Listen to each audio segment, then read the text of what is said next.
So Erev Shabbat Shalom, everyone. This is a very important lesson for Parashat Noach. It's homemade.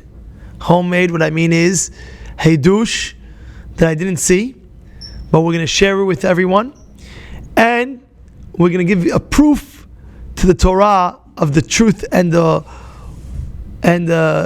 authenticity of the Derush. You ready?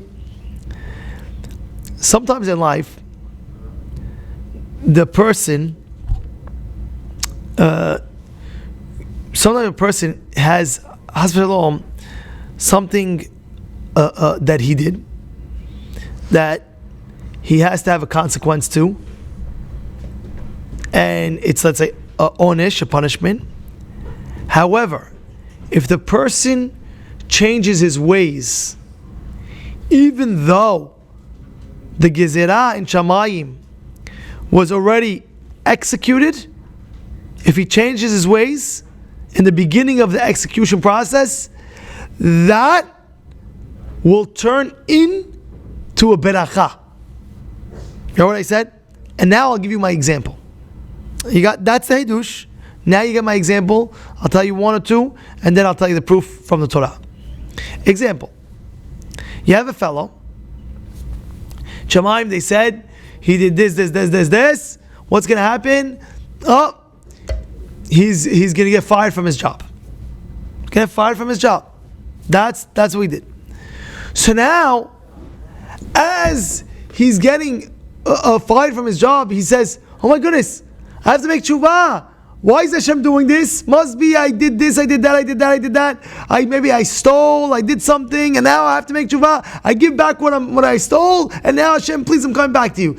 So that the fact that you got fired, that becomes the biggest beracha. Now Hashem will veer you off to a new company that you succeed in that company so much that what you were making in 1 year, you're making in 1 month in this new situation. And it wouldn't have happened if it wasn't for that whole situation. You understand that? Is that clear? It's an amazing thing. And the proof. You ready for the proof? By the way, it happens a lot of times. You think, oh my goodness, why did this happen? But you know, it's a consequence. You did this, you get that. Hashem, you make tshuva, Hashem will turn that into the biggest beracha. Like, whoa! I'll give you the perfect example. If you look at the Torah, it says that when the Mabul started coming down, it was a gezerah that the world was going to be destroyed with Mabul. That was a gezerah. Why? They were doing horrible things. Gilu yarayot, avodah zarah, gezel. That was it. That was the decree. But if you look, when Hashem actually brought down the rain, what does it say? In the beginning it says, Vayhi ha-geshem.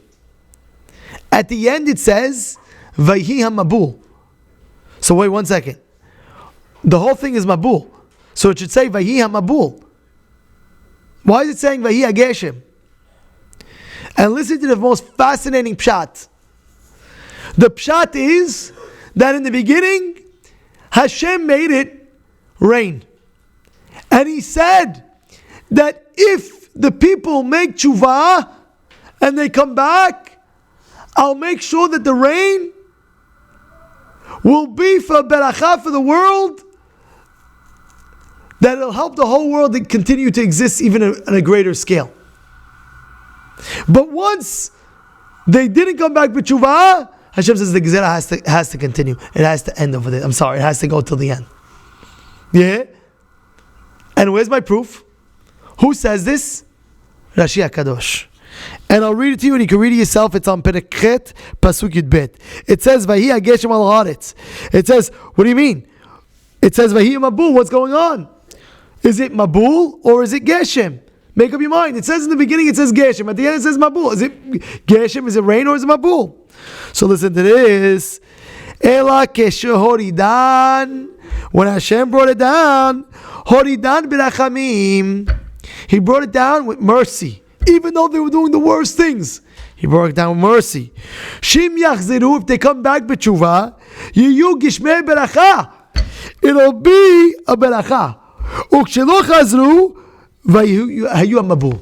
Since they didn't do tshuva, then the gezerah has to come. That means to say, where if a person, heaven forbid, is getting punished because he did something very, very wrong in his life, if he does tshuva at that moment, that punishment that came down will turn into a beracha for his entire life.